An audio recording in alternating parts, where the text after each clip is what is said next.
तो अभी मैं ब्रेक के बाद आ गया और इस टाइम पे पूरी मार्केट साइडवेज थी। 1 मिनट का टाइम फ्रेम है। अगर आप 5 मिनट के अंदर भी देखेंगे तो 5 मिनट के अंदर भी सेम लॉजिक आपको दिखाई देगा, पूरा जिग जैग।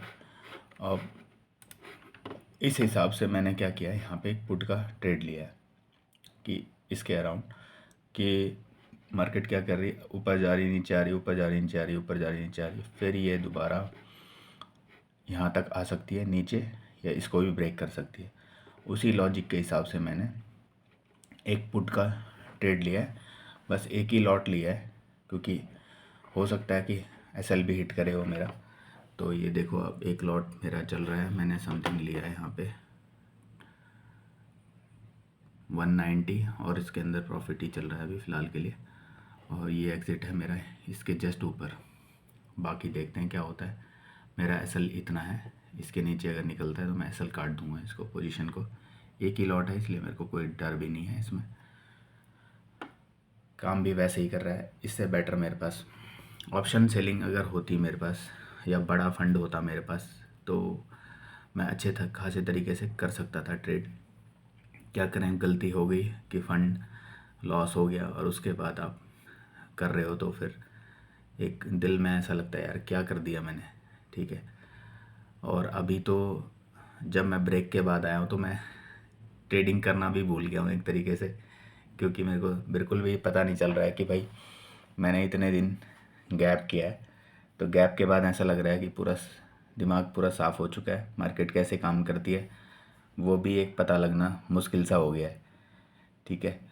तो इसीलिए मैं 1 या 2 लॉट पे ही काम कर रहा हूँ, ज़्यादा नहीं करूँगा अभी, क्योंकि 1-2 दिन मेरे को समझने में ही लग जाएंगे। बाकी अभी चल रहा है, रनिंग चल रहा है, देखते हैं क्या होता है। ये फाइनली मेरा टारगेट अचीव हो गया है यहाँ पे। ठीक है। जो मेरा 112 का टारगेट था वो 113-14 तक चला गया। ठीक है। इतना ही मेरा टारगेट था और मैं निकल गया। ठीक है। जो मेरे को चाहिए था वो मिल गया आज के लिए। बाकी मैंने जो थोड़े से रूल्स बनाए हैं वो देखते हैं कि सक्सेसफुल हो पाते हैं नहीं हो पाते हैं, क्योंकि बिना डिसिप्लिन के मार्केट में चाहे आप कितना काम कर लो कुछ नहीं होने वाला। जितना पैसा कमा सकते हो आप, कितना पैसा लेके आ जाओ, कुछ भी कर लो, कुछ नहीं हो पाएगा। अब ये देख लो, मेरा एक ट्रेड मैंने सुबह का दिखाई दिया था आपको मॉर्निंग में। ठीक है। फिर दूसरा मैंने ट्रेड लिया पुट की साइड 190 और 212 पे मैं निकल गया। 213 समथिंग एलटीपी चल रहा है उसका। ठीक है। तो जो मेरे को प्रॉफिट लेना था आज का ले लिया मैंने, क्योंकि लास्ट टाइम जो मेरे साथ होता था वो कि क्या होता था कि मेरे अंदर एक संतुष्टि नहीं थी मार्केट के अंदर। ठीक है। मैं पैसा तो हर रोज़ ही कमा रहा था, ऐसा नहीं कि मैं लॉस मेकिंग ट्रेडर हूँ और लॉस ही लॉस करता था मैं, नहीं ऐसा नहीं था। मैं प्रॉफिटेबल, हर रोज़ प्रॉफिटेबल होने के बाद लॉस मैं कर देता था, उस पोजीशन को कन्वर्ट कर देता था लॉस में, क्योंकि एक अंदर ना संतुष्टि नहीं है।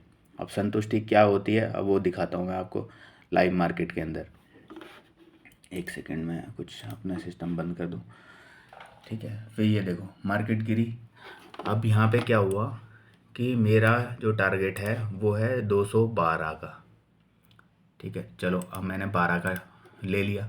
अब 12 का ले लिया, उसके बाद मार्केट अब मेरे को दिख रही है कि अरे यार 24 चली गई, 224 चली गई, थोड़ी देर और रुकता तो पता नहीं कितना प्रॉफिट आ जाता। ठीक है। ऐसे वैसे लटरम शटरम बहुत सारी दिमाग में मतलब चीज़ें चलती थी पहले। ठीक है। अब उसमें क्या होता था कि भाई इतना मेरा टारगेट मिल चुका है तो मुझे शांत रहना है ना। ठीक है। मुझे खुश रहना है इस टारगेट से। तो क्या है कि मैं इस टारगेट से खुश नहीं हूँ। क्यों? अब सपोज़ हो सकता है कि मैंने अभी एक क्वांटिटी ले ली यहाँ पे। ठीक है। एक क्वांटिटी ली है तो उसमें कितना प्रॉफिट आएगा, थोड़ा बहुत प्रॉफिट आएगा, 1000, 1200, 1500 जो भी आएगा वो कैलकुलेशन कर लेना आप। 190 से 112 तक गया तो आप देख लेना। ठीक है। मैं दिखाऊंगा नहीं प्रॉफिट कभी भी। तो क्या हुआ कि ये यहाँ से 24 पे चला गया। अब क्या है कि मेरे पास क्वांटिटी पड़ी है, 4-5 लाख का फंड पड़ा हुआ है, तो मन में क्या रिग्रेट आता है, अरे यार चला गया। ठीक है। मैंने 200 क्वांटिटी यहाँ पे ली थी, इतना ही प्रॉफिट हुआ, बल्कि यहाँ पे तो मैं अगर और वेट करता तो और प्रॉफिट आ सकता था। अब क्या होता है कि मैं यहाँ पे 1 या 2 लॉट और ले लेता हूँ ऊपर कि चलिए तो मिल ही गया, अब लगता है ये ऊपर ही जाएगा। ठीक है। पुट की साइड और जाएगा, बल्कि मेरे को दिख रहा है यहाँ पे कि भाई मार्केट का मार्केट ने क्या करना था, यहाँ पे लोग सबको फंसाना था। कैसे कैसे फंसाना था मार्केट को, वो मैं दिखा देता हूँ। हर कोई ये क्या सोचेगा, देखो मार्केट खुली गैप डाउन, गैप डाउन खुलने के बाद क्या हुआ कि मार्केट चलेगी ऊपर। मतलब लोग सोचेंगे कि मार्केट जाएगी ऊपर। अब मार्केट क्या करेगी, नीचे वाले का कट करेगी और फिर ऊपर जाएगी। ऊपर करके ऐसे करके ऊपर नहीं जाएगी, वो नीचे ड्रॉप करेगी। हो सकता है बाद में ऊपर चली जाए, लेकिन वो जो पहले ऊपर जाने वाले बंदे बैठे हैं ना कि ऊपर जाएगी, तो उसको कट करके यहाँ पे तब जाएगी, उससे पहले नहीं जाएगी। अब इस कंडीशन में मैं क्या करता हूँ यहाँ पे कि भाई चलो यार 1 या 2 क्वांटिटी ले ली। अब वो क्या करेगा, पूरा इसको रिवर्स कर देगा यहाँ तक। जैसे ही वो रिवर्स करेगा तो फिर क्या होगा, मैं यहाँ पे फिर क्वांटिटीज़ बढ़ाना स्टार्ट करूँगा कि भाई अब तो ऊपर जाएगी और इस चक्कर में लॉस, ठीक है, जो प्रॉफिट आया वो भी चला जाता है। क्योंकि अब सपोज़ ये यहाँ से यहाँ तक आ गया, तो मेरे प्रॉफिट में से सपोज़ अगर मेरा 20-30 हज़ार का प्रॉफिट हो गया, तो मेरे प्रॉफिट में से वो कम होगा, 4-5 हज़ार रुपये कम हो जाएगा 1-2 लॉट के अंदर भी, ठीक है। तो फिर क्या होगा, मेरा माइंड में क्या आएगा कि भाई यार ऐसा नहीं होना चाहिए था, ऐसा कैसे हो सकता है कि मेरा प्रॉफिट कम कैसे हो गया, ठीक है। और रिग्रेट वाली भावना आ गई दिमाग के अंदर। और फिर क्या है, मैं यहाँ पे जब क्वांटिटीज़ बढ़ाना शुरू करूँगा, ठीक है, 200 थे, फिर मैं यहाँ पे 400 लूँगा। फिर ऊपर की साइड सोचूंगा थोड़ा सा ऊपर जाएगा 400 के अंदर, प्रॉफिट आ भी रहा होगा, लेकिन मैं उसको बुक नहीं करूँगा, फिर एसएल दे दूँगा। फिर उससे क्या होगा, जो 20 हज़ार का प्रॉफिट है वो समथिंग 12 रह जाएगा। ऐसे करते करते करते अब मैं 200 की जगह 400, फिर 400 के बाद 600, फिर 800, फिर 1000, फिर 1200, जब तक जितना फंड रहेगा उसके हिसाब से बार बार लूँगा और एसएल दूंगा, बार बार लूँगा और एसएल दूंगा। उसकी वजह से क्या हो जाएगा, मेरा प्रॉफिट जो है समथिंग जो 20 हज़ार का प्रॉफिट है वो 20 हज़ार के लॉस में आ जाएगा। जैसे 20 के लॉस में आ जाएगा तो दिमाग जो है, जो शांत मूड में बैठा था, वो पूरा ख़राब हो जाएगा। और उसके बाद होगी रिकवरी चालू। और रिकवरी जब चालू होती है तो उल्टे सीधा ट्रेड करता है बंदा। फिर उसके बाद वो सोचता है कि अब इसको जितना जाना था नीचे की साइड वो चला गया है, अब वो ऊपर जाएगा, ठीक है। ऊपर जा रहा होगा तो नीचे की सोचेगा। इस तरीके से ना, मतलब गोच पोच सिस्टम करके दिमाग हिला देगा उसको, और फिर सारा सिस्टम ख़राब हो जाएगा, जिसकी वजह से क्या होगा, मेरा जो भी प्रॉफिट है वो भी लॉस में कन्वर्ट हो जाएगा और सब ख़त्म हो जाएगा। तो वही मेरे को नहीं करना है। अब जैसे मैंने आज 2 ट्रेड ले लिए, ठीक है, दोनों ट्रेड प्रॉफिटेबल है मेरे। अब मैं 1 घंटे का दोबारा से ब्रेक लूँगा, ठीक है। 11:15 हो रही है, अब मैं 12:15 तक कोई ट्रेड नहीं लेने वाला, ठीक है। उसके बाद भी मैं देखूँगा मेरा सेटअप बन रहा है तो ही ट्रेड लूँगा, नहीं बन रहा होगा तो नहीं ट्रेड लूँगा। तो मैं दिखाऊँगा लास्ट में कि मैंने क्या किया। हो सकता है कि मैं देखता हूँ उसमें मैं कैलकुलेशन करके जितना मेरे को चाहिए था उतना अगर प्रॉफिट आ चुका है मेरा, तो मैं आज का डे बंद कर दूँगा। मेरे को फिर चाहिए ही नहीं, क्योंकि मैं जो अमाउंट लेके आया हूँ अभी बहुत छोटा सा अमाउंट लेके आया हूँ, ठीक है। हो सकता है वो बहुत सारे लोगों के लिए बड़ा अमाउंट हो, लेकिन मेरे लिए छोटा अमाउंट है एज ए ट्रेडिंग करने के लिए। लेकिन वो दुनिया के हिसाब से अगर मैं मार्केट में उतना अमाउंट लेके जाता हूँ तो बहुत बड़ा अमाउंट है वो, ठीक है। तो उतना अमाउंट लेके आया हूँ, तो जो ट्रेडिंग के लिए छोटा सा अमाउंट है तो उतना ही मैं रख के फिर मेरे को वो निकालना भी है, क्योंकि मैं टेस्टिंग कर रहा था अभी कि भाई मेरा मन जो है शांत हुआ कि नहीं, ठीक है। और वो शांत कैसे हुआ, क्या हुआ, वो सारी चीज़ें मैं इस वीडियो के अंदर बताऊंगा, अगली वीडियो के अंदर बताऊंगा, जो मैं घूम के बनाता हूँ वीडियो अभी, क्योंकि इसके अंदर इतना ही रखूँगा। मैं एक वीडियो बना रहा हूँ कि ये धन के रिगार्डिंग, धन में जो लोग बोल रहे हैं ना कि यार धन में प्रॉब्लम नहीं आती है, मेरे को तो प्रॉब्लम ही नहीं आई है, ऐसा वैसा, मैं इतने दिन से यूज़ कर रहा हूँ। तो भाई मेरे को, मैं जब भी धन यूज़ करता हूँ मेरे को प्रॉब्लम ही प्रॉब्लम आती है। मैं दिखाता हूँ आपको कैसे। अब ये देखो, मैंने यहाँ पे स्कैल्पिंग मोड दिया, क्लिक किया, इसको क्लिक किया, तो ये क्लिक करने के बाद ये ऐसे ही हो रहा है ओपन, ठीक है। अब यहाँ पे देखो, इस वाले चार्ट पे मैंने क्लिक किया, स्कैल्पिंग मोड ऑन किया तो तुरंत दिखा दिया उसने। लेकिन दूसरे वाले चार्ट पे ऑन करता हूँ, स्कैल्पिंग मोड घूम ही रहा है बस, ठीक है। बाय बटन दबाता हूँ, बाय बटन के बाद ये पॉपअप आ जाता है। कल मैंने ट्रेड किया था तो कल ये भी नहीं आ रहा था, ये भी नहीं आ रहा था, ठीक है। अभी दोनों काम कर रहे हैं, लेकिन स्कैल्पिंग मोड एक चार्ट पे काम नहीं कर रहा है, इस तरीके से घूम रहा है। तो देख लिया, धन में भी प्रॉब्लम आती है, ये धन का ही देख लो। धन में प्रॉब्लम बहुत ज़्यादा है मेरे को जहाँ तक समझ आया। तो गाइस मैंने तीसरा ट्रेड भी ले लिया। तीसरे ट्रेड में मैंने क्या किया मैं आपको दिखाता हूँ।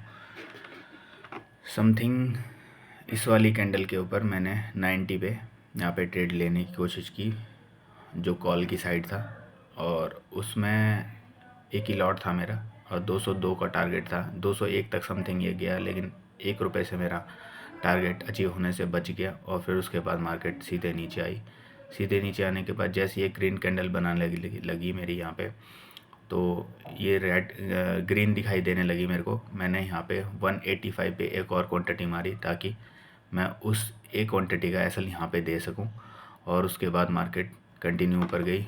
एक क्वांटिटी मैंने 198 समथिंग पे निकाली और दूसरी क्वांटिटी मैंने 204 पे निकाल दी।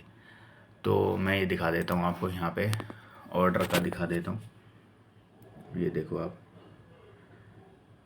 1 घंटे बाद मैंने दोबारा ट्रेड लिया 146 और वो 1158 पे। ये 1146 वाला कैंसिल कर दिया था मैंने ऑर्डर, क्योंकि एक क्वांटिटी का मैंने लगा रखा था, टारगेट लगा रखा था, वो मैंने कैंसिल किया। 12:14 पे मैंने बेचा और उसके बाद दूसरा बेचा मैंने 12:17 पे। ठीक है, तो प्रॉफिट मेरा हो चुका है ठीक ठाक। और यहाँ पे अगर आप देखोगे इसके अंदर तो 2 ही पोजीशन है मेरी यहाँ पे, और कुछ नहीं है। और जो मेरे को चाहिए था वो समथिंग मेरे को मिल गया है। तो अब मैं सोच रहा हूँ कि बस हो गया मेरा, अब मैं डे क्लोज़ करता हूँ अपना, क्योंकि ज़्यादा वेट करने का कोई फ़ायदा नहीं है। अगर यहाँ पे वेट करता तो वेट करने पे जाता भी, लेकिन मैं अभी मतलब छुट्टियों से आया हूँ। छुट्टी के बाद क्या होता है कि मार्केट का एक रंग ढंग कैसा है वो समझने के लिए भी टाइम लग जाता है। और मार्केट ने जो स्वागत किया मेरा वो प्रॉफिट के साथ किया है। ठीक है, तो प्रॉफिट दिया है मार्केट ने तो हमें उसको रिस्पेक्ट करना चाहिए। रिस्पेक्ट करने के साथ मैं उस प्रॉफिट को लेके, आज वैसे भी फ्राइडे है, मेरे को वैसे भी ट्रेड नहीं करना था, लेकिन मेरे को 2 दिन मार्केट ने प्रॉफिट दे दिया है। अच्छा खासा रिवॉर्ड हो चुका है मेरा, मिल चुका है मुझे जो मुझे चाहिए था। ठीक है, छोटा मोटा ही है लेकिन मिल चुका है जो भी मुझे मिलना था। ठीक है, अब टारगेट तो मेरा वैसे 212 के अराउंड ही था, लेकिन कोई दिक्कत नहीं, क्योंकि हर बारी ऐसे ही होता था कि मतलब टारगेट चला गया, अचीव हो गया, फिर रिग्रेट आता है। लेकिन आज रिग्रेट नहीं आ रहा है, क्योंकि मार्केट जो कर रही है अपने हिसाब से, और मेरे हिसाब से जैसा मैं सोच रहा हूँ वैसे मार्केट ने किया। यहाँ से मार्केट वहाँ गई, लेकिन मेरा कॉल का टारगेट अचीव नहीं हुआ। ठीक है, जब वो नीचे आई और नीचे जाने के बाद ऊपर गई है ना, ये वाला पार्ट देखो, ये कॉल यहाँ तक गई, लेकिन मेरे को मिला नहीं कुछ भी। लेकिन ये देखो यहाँ तक जा गई, मिला नहीं, फिर नीचे आई, फिर ऊपर गई। अब उसने यहाँ पे अच्छा खासा जो चाहिए था मेरे को वो मिल गया। तो लेकिन मैं तो यहीं पे निकल गया, क्योंकि एक मैं 198 पे निकला, एक यहाँ पे निकला 204 पे। ठीक है, तो मिल गया मेरे को। अब 4-5 पॉइंट के लिए क्या फ़ायदा था वेट करने का, तो इसलिए मैं निकल गया। और आज का मैं डे क्लोज़ कर रहा हूँ अपना मार्केट के चार्ट के साथ। मैं करूँगा चार्ट को बंद। ठीक है, और मैंने अपने वॉलपेपर पे लगाई है हर हर महादेव, क्योंकि मैं महादेव को सबसे ज़्यादा मानता हूँ। और आज के दिन मैं महादेव का नाम लेके क्लोज़ करूँगा मार्केट को, कि जो मुझे मिला वो अच्छा खासा मिल चुका है। ठीक है, अब मैं वेट नहीं करूँगा, ना दोबारा मार्केट को देखूँगा, ना ट्रेड करूँगा इसमें, क्योंकि ज़्यादा ट्रेड करना ही मतलब लॉस का कारण होता है। ठीक है, तो आई होप आपको ये वीडियो अच्छी लगी हो। जो भी वीडियो अच्छी लगी तो मेरे को बताना कैसी कैसी क्या लगी। लाइक करें, शेयर करें, कमेंट करें, बाकी मेरे को बताएं।